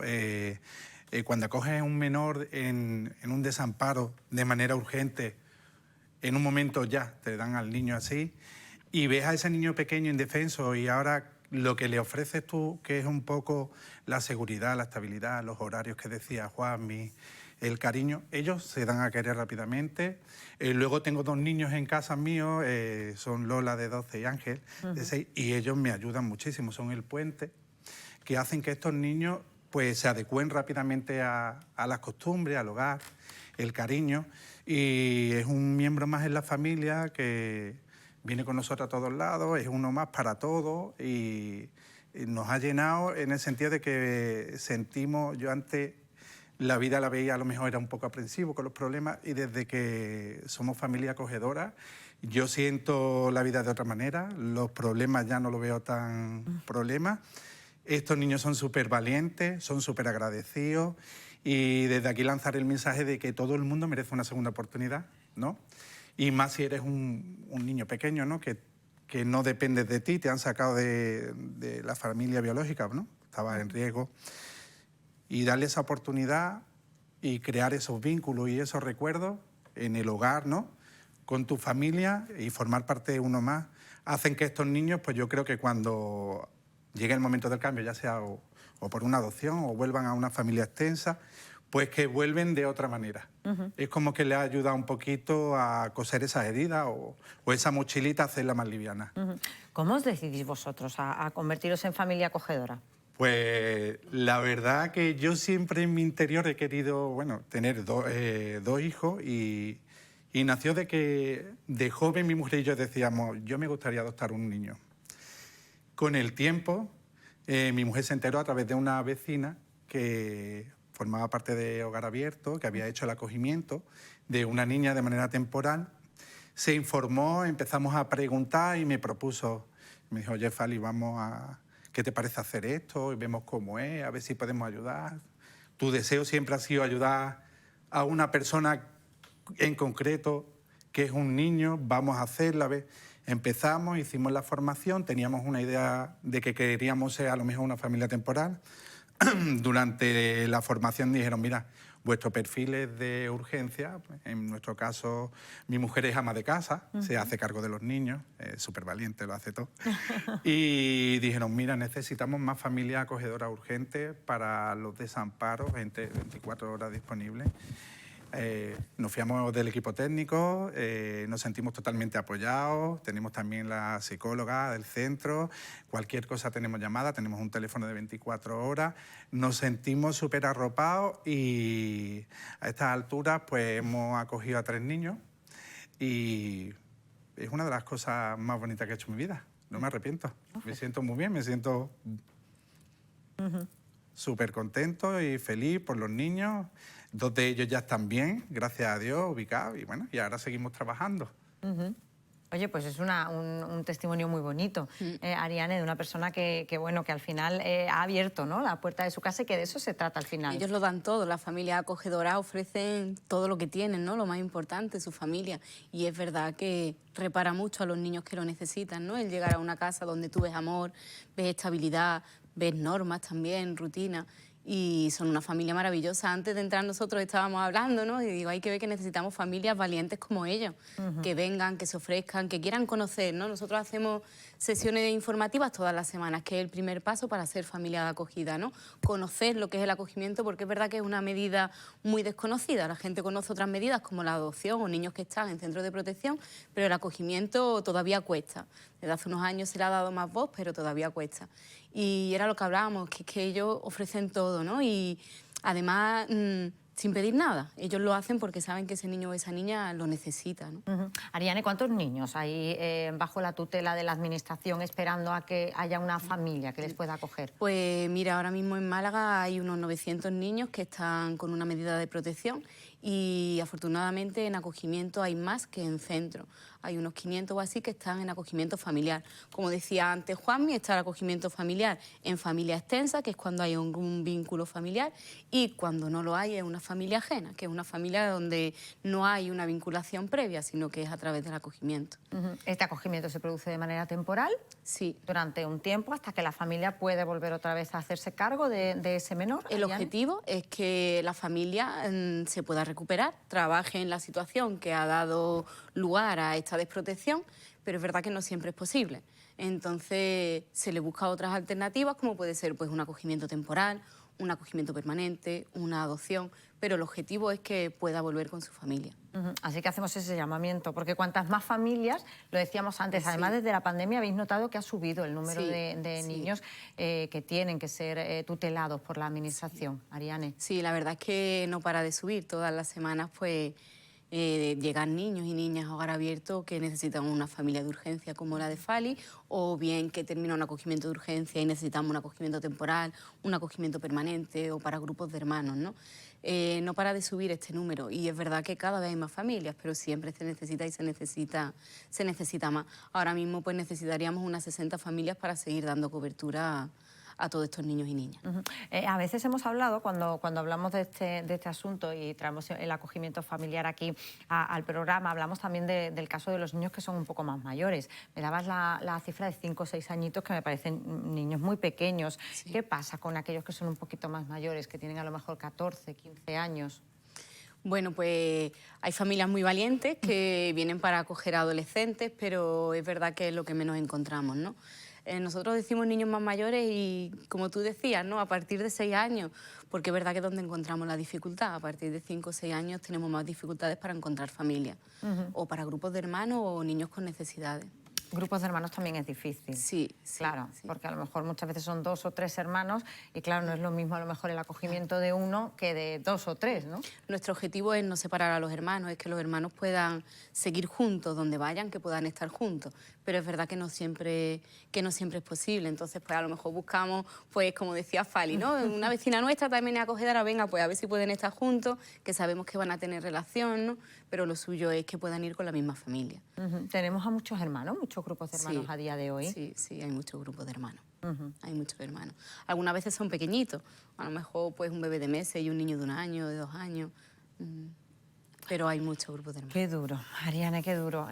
Bueno, lo importante es que haya familias que puedan acoger a todos estos niños y hay que recordar también, Ariane, para las familias que nos estén viendo y que a lo mejor les dé un poquito de miedo, me parece que Fali además lo ha dicho, que siempre tenemos el asesoramiento y el apoyo de Hogar Abierto. Juanmi además también lo ha dicho, siempre Hogar Abierto está ahí para de alguna manera acompañarnos en ese proceso. En todo el proceso, tanto en el proceso de formación hasta que la familia es declarada idónea, como después durante el acogimiento.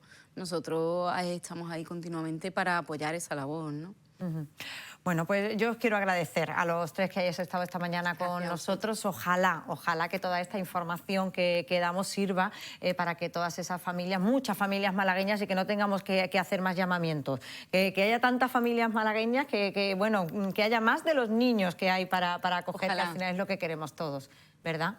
Pues sí, ojalá. Bueno, pues muchísimas gracias a los tres. vosotras. Nosotros seguimos contándoles historias que en este caso tienen que ver con un carácter solidario, porque fíjense, tengo aquí este calendario precioso de colores, es el nombre de una asociación con sede en Coín. Fíjense que da apoyo a familias con hijos que tienen algún tipo de diversidad funcional. Organizan talleres, financian terapias y ofrecen charlas, entre otras actividades. Para recaudar fondos realizan distintas iniciativas a lo largo de todo el año. Este año ha funcionado muy bien un calendario solidario coordinado por el pintor José Simón, en el que han colaborado 12 artistas de Málaga. Saludamos a esta hora a Susana Rojas, que es la presidenta de Colores, la Asociación de Familias con Diversidad Funcional con sede en Coín. Bienvenida, Susana, buenas tardes. Buenas tardes. Cuéntanos un poquito qué acogida ha tenido este calendario. La verdad es que a principios de año funcionó estupendamente. Para nosotros ha sido una fuente de ingresos muy importante, la verdad. Es verdad que con el pasar de los meses se ralentiza un poco la venta, pero todavía disponemos de unidades y para nosotros ya te digo que es muy importante el ingreso que supone. Cuéntanos, ¿cómo es este calendario? El calendario es magnífico. J. Simón se puso en contacto con nosotros y nos lo ofreció, y la verdad es que cuando lo vimos fue maravilloso. La Diputación de Málaga hizo una gran labor a la hora de la impresión y todo, y el calendario es magnífico. Los artistas, las diferentes imágenes son preciosas y la verdad es que tiene mucho éxito porque se ve que se hace con mucho cariño. Susana, cuéntanos un poquito más de vuestra asociación de Colores. De Colores es una asociación de familias con diversidad funcional. Nosotros decimos que somos una asociación de familias porque cuando la diversidad funcional entra en una familia, en un hogar, es verdad que nos afecta un poco a todos, porque te vas adaptando tu vida a algo diferente, ¿no? Como tú la tenías estructurada inicialmente o lo que tú preveías, ¿no? Y todos al final nos tenemos que involucrar un poco. Nuestra asociación básicamente nos dedicamos sobre todo a dar visibilidad a la diversidad funcional en todos lados, principalmente en Coín, que es el pueblo donde tenemos nuestra sede, con el objetivo de la inclusión de nuestros miembros con diversidad, o sea, de nuestras familias. ¿Por qué? Porque al final son ellos los que más solos se encuentran y es a través de conocer la diversidad funcional, conocer las características, son muy variadas porque diversidad funcional engloba muchísimas cosas, pero si conoces las diferentes características que pueden afectarle las circunstancias o las diferentes adaptaciones que necesitan, es como conseguiremos que nuestros niños pues dejen de estar solos, ¿no? Porque ellos están muy solos siempre. ¿Cómo podemos colaborar con la asociación, Susana? Mira, a través de la compra del calendario se puede hacer bien. En Málaga tenemos un negocio familiar que se ha ofrecido como sede para la venta, ya que nosotros somos de Coín, o bien a través del email de la asociación, que nosotros nos pondríamos en contacto y llevaríamos los calendarios donde fuera necesario, o bien a través de mi teléfono. Bueno, pues dejamos abierto lo de internet, que yo creo que es la forma más útil para ponerse en contacto con la asociación y que todos los que nos vean puedan colaborar. El email sería... Venga. El email sería asociaciondecolorescoin@gmail.com y a través de ahí nosotros nos ponemos en contacto y llevamos los calendarios donde haga falta. Bueno, pues Susana Rojas, presidenta de la Asociación de Colores, muchísimas gracias por habernos acompañado esta mañana. Gracias. A vosotros. Un asunto que nos sirve para seguir avanzando. Veíamos a nuestra compañera Rocío Carrascal, que estaba esta mañana enseñándonos las ventajas del CrossFit, pero fíjense que ahora está inmersa en un concurso en el que se está eligiendo la mejor ensaladilla rusa. Rocío, hola de nuevo. Hola de nuevo, Paula. Es el contraste entre el yin y el ñam. Bueno, pues ahora vamos con el ñam y en este caso viene disfrazada de ensaladilla rusa. Estamos en un concurso para elegir la mejor ensaladilla rusa que tenemos en la provincia. Se está celebrando aquí en la parte gourmet del Corte Inglés y además, bueno, pues tiene mucho que ver con esto. Sabor a Málaga de Diputación, la diputada responsable, Leonor García, pues también la presidenta del jurado, que además el jurado que está deliberando ahora mismo. Ahora mismo están deliberando porque hay una calidad envidiable, los sabores son intensos, como son nuestro aceite de oliva virgen extra, y entonces pues estamos ahí deliberando a ver cuál es mejor, pero tengo que decir que a mí todas me han encantado, todas maravillosas. Es que tiene que ser dificilísimo elegir entre tanta ensaladilla rusa bien hecha. Sí, es muy difícil. Lo que hacemos primero, como yo digo siempre, es puntuar un poquito más a la ligera, porque el que empieza el primero, el que le toca al final, pues tenemos que después resolver algunos puntillos, pero yo creo que va a haber unanimidad, ¿no? Porque hay algunas que han resaltado sobre todo, no solamente en la presentación, sino en los productos que han utilizado y en la calidad del sabor que tienen. Ajá, o sea que unanimidad en este caso. Pero yo soy la presidenta, salí un momentillo a hablar con vosotros porque os agradezco desde Canal Sur el apoyo que hacéis a los productos malagueños y bueno, y ahí veis, ya se han levantado, me imagino que estará todo cerrado ya. Sí, bueno, ahora tenemos que decir que en unos momentos ya en la terraza de aquí del Corte Inglés va a ser cuando se haga público ese veredicto. Están aquí ahora mismo pues todos los chefs que han participado, un poco poniendo en común pues todo lo que han ido realizando y bueno, y también los que asistan también van a tener oportunidad de degustar todas estas ensaladillas que han concursado. Todos tienen la posibilidad de ahora, os quedáis, los probáis y veis que yo creo que este año tiene un punto muy importante el concurso, que ha sido que participe también cocineros, no solamente de la capital, sino de la provincia de Málaga. Entonces tenemos grandes cocineros de nuestro interior, ¿no? Que han puesto una chispa de sabor distinta, ¿eh? Sí, porque eso es muy importante, que al final aquí ya todos los de Málaga los vamos conociendo, los tenemos ya, las ensaladillas rusas, las croquetas y todo eso, a base de concurso los tenemos más o menos conocidos, pero los del resto de la provincia... El resto de la provincia no, entonces yo por eso tenía que estar Sabor a Málaga en este concurso, porque ahora sí sumamos Málaga y la provincia, ¿no? El interior tan maravilloso que tenemos. Bueno, pues vamos a aprovechar, Leonor, muchas gracias, para ir preguntar a algunos de los participantes del concurso, de los chefs que han participado. Vamos a interrumpiros un segundito, que estamos en directo aquí para Canal Málaga. Vosotros sois algunos de los participantes de A la Parte, ¿no? ¿Qué es lo que tiene vuestra ensaladilla rusa de especial? Bueno, nosotros en la ensaladilla queremos potenciar un ingrediente básico que trae, que es el huevo, y lo hacemos en distintas texturas. Con ello conseguimos un poquito más de velocidad, conseguimos, en fin, darle nuestro toque. Y la verdad que lo hacemos con mucho cariño y bueno, veremos a ver. Bueno, uno de los concursantes, mucha suerte. Luego tenemos también aquí desde Bendito, desde la capital. Muy buenas tardes. ¿Qué es lo que tiene la ensaladilla de Bendito? Bueno, aparte que utilizamos patata de antequera, que es la mejor que tenemos en España con diferencia, nosotros lo que hacemos es un escabeche con el propio atún, ajo frito y piparra, para darle un toquecito más cítrico, más fresco y que refresque un poco, que haga contrapunto con la patata, la zanahoria dulce, la mayonesa. Bueno, una propuesta sin duda maravillosa. A ver, habrá que probarlo, muchas gracias. Y continuamos este recorrido pues por aquí. Vamos a ver, mira, Mariano, que lo tenemos también por aquí. ¿Qué tal, Mariano? Hola, concursando aquí también con la ensaladilla rusa. ¿Qué es lo que tiene la de Mariano? Patata y zanahoria y mayonesa. Nada, bueno, al final son todas muy parecidas. La base es la mayonesa, una buena patata, una buena zanahoria y saber trabajar lo de siempre. Esto es muy sencillo. ¿Y qué tal la competencia? ¿Cómo lo has visto? Bien, muy bien. Sobre todo, como siempre, el ambiente, los compañeros. Esto es muy sano. Nos llevamos todos muy bien, nos conocemos de siempre. Echamos un ratito y que gane el mejor, ¿no? Oye, que eso es importante, el tener el título de la mejor ensaladilla rusa de Málaga, ojito, ¿eh? Sí, hombre, todo suma. Al final es te dije el otro día, todo suma. Y si se gana, pues bien, y si no, también. La cuestión es estar aquí, pasar un buen rato y, bueno, que gane el mejor, si no hay más. Bueno, pues que gane el mejor. Oye, bueno, pues vamos a estar muy pendientes. Se nos ha ido la conexión con nuestra compañera Rocío Carrascal, que hablaba con Mariano, del restaurante M de Mariano, que además creo, si no me equivoco, que ha ganado uno de los premios al mejor gazpachuelo también, y ahora está compitiendo por la mejor ensaladilla rusa. Nosotros estamos llegando al final, pero saben que siempre, antes de despedirnos, nos gusta también contarle parte de la programación que vamos a tener durante esta noche aquí en esta casa en Canal Málaga. Hoy es lunes y llega Carretera y Manta.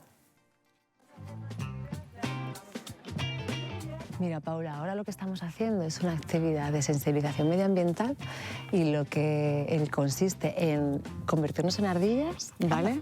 Para ponernos en el pellejo de los animales de los montes, y estamos haciendo una actividad en la que, bueno, pues estamos recolectando semillas, las escondemos y ahora vas a ver cómo funciona para que la gente aprenda que todo está conectado.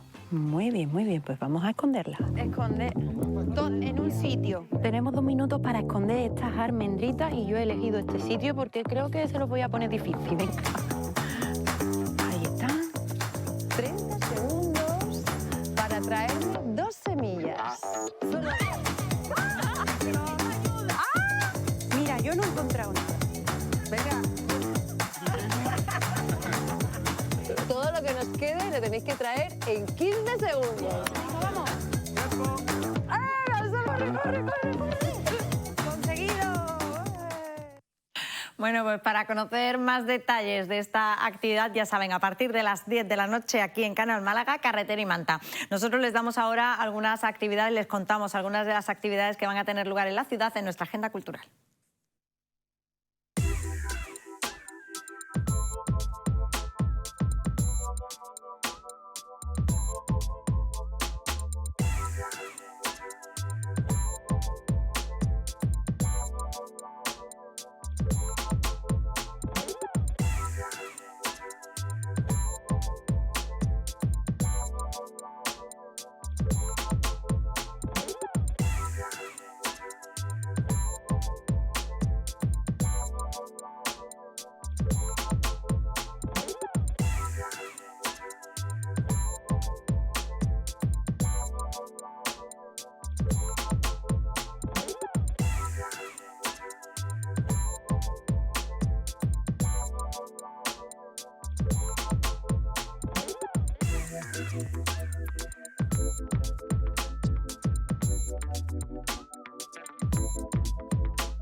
Pues agenda cultural que nos lleva al final del programa. Hoy nos despedimos con ella, con la malagueña Natalia Barone, que acaba de publicar nuevo single, Eternos. Con ella les decimos hasta mañana, cuando volvemos como siempre a partir de las 11:30 para seguir contándoles todas las historias de la ciudad. Gracias y hasta mañana.